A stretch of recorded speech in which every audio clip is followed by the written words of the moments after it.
Bien, toca el turno de hablar de, ¿cómo llamarlo? La complejidad de la implementación de un tipo de dato. Las cosas en los lenguajes de programación empiezan relativamente fácil si consideramos únicamente los tipos de datos naturales. Por ejemplo, el manejar un número entero sin signo. Aquí prácticamente no hay un algoritmo de soporte al tipo de dato. Entonces, digamos, pues simplemente hay que hacer la traducción al código máquina y listo, ¿no? Claro, hay que hacer un generador de expresiones que soporte tal tipo de dato, pero pues su entendimiento es bastante sencillo. Entonces todo el mundo entendemos que A más A pues, nos daría 40 y A menos A pues, nos daría 0. Entonces las cosas se empiezan a complicar cuando queremos tener signo. Entonces le quitamos el modificador de signo y podríamos manejar el valor menos 20. Ah, caray. Entonces, si el número 20 en binario, aquí está, déjenme ver si ese es el 20.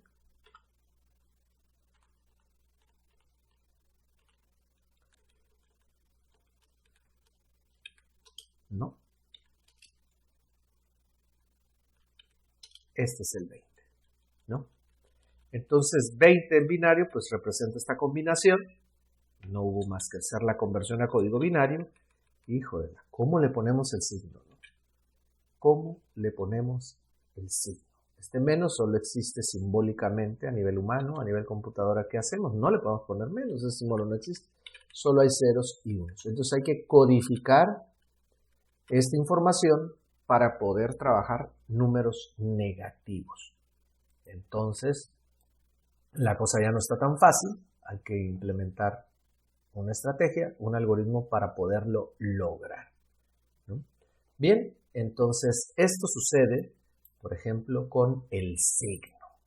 ¿Qué pasaría si nosotros queremos, además que un número flotante, por ejemplo, para no usar el mismo, sea 1.3? Ah, caray, ¿cómo convertir ese 1.3 a una combinación binaria? Puede ser 1.3. Ahí está. Este sería el 1 en binario, este 3 en binario y el 1 podría ser el punto decimal. Pero por ahí podríamos empezar, ¿no? Pero bueno, lo que quiero representar es que se necesita un algoritmo para poder hacer la conversión. Con esta estrategia, por ejemplo, si aquí ponemos 1.4, bueno, pues aquí sería 1.4. Si aquí le ponemos 6, bueno, pues aquí sería 1, 1, 0. Este sería el 6, este sería el 4 y este pues sería el punto decimal. Estamos codificando, es decir, una información la estamos transformando en otra. Entonces, ese es el reto de crear los tipos de datos. Entonces, hay algoritmos que trabajan a nivel binario, pero hay algoritmos que trabajan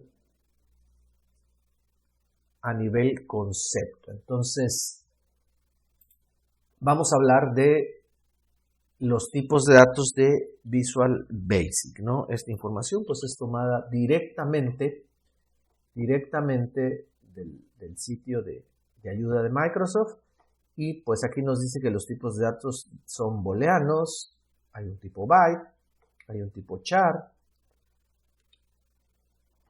y hay un tipo fetch. Esto es lo que quería enfatizar, ¿no? Un tipo de dato que no sea típico de un programa de aprendizaje propósito general. Aquí está el tipo de dato fecha, el tamaño es bastante grande, de 8 bytes, y va de la medianoche del 1 de enero del año 1 hasta el 31 de diciembre del año 1999. ¿Qué pasa si queremos una fecha anterior al 1 de enero del 1? Pues estamos en problemas, ¿verdad? Está el tipo de dato decimal, está el tipo de dato doble, está el tipo de dato entero. Este entero ya es de 4 bytes, es para 32 bits, pues. Y en eso, pues, no cambia mucho, ¿no? Bueno, ¿qué pasa con el tipo de dato fecha? ¿Qué impacto tiene un tipo de dato en la programación? Pues muchísimo. Vamos a un ejemplo. Aquí dice, ¿cuántos años tienes? Todo el mundo va a responder inmediatamente cuántos años tiene. Su servidor tiene el día de hoy, 15 de julio del 2021, 49 años. Rapidísima la respuesta. Pero si nos preguntan, ¿cuántos meses tienes? Ah, caray, ya la respuesta no puede ser tan rápida. Entonces hay que considerar, bueno, pues son 49 años, cada año tiene 12 meses, entonces su servidor tiene 588 meses. Esa es mi edad, esta es mi edad en meses. Ahora, no basta con multiplicar los años, hay que saber si por ahí hay un mes más del tiempo transcurrido. Bueno, pues del 27 de junio, que nació su servidor, al 15 de julio, pues no ha pasado un mes, entonces la respuesta es 588 meses. Ya la respuesta no fue tan rápida. ¿Qué pasaría si nos preguntan, ¿cuántos días tienes? Ya está más complicado. Y si nos preguntan, ¿cuántos minutos tienes? ¿Cuántos segundos tienes? Pues ya el cálculo es hasta complejo, diría. Entonces, ¿qué va a pasar con un lenguaje que tenga un tipo dato fecha? Conceptualmente, en la realidad no pasa así. Bueno, pues vamos a declarar el tipo de dato que corresponda. Voy a tomar el que está en Visual Basic. Entonces puedo declarar una variable que se llame nacimiento y pasarle un parámetro. Otra variable que es el día de hoy.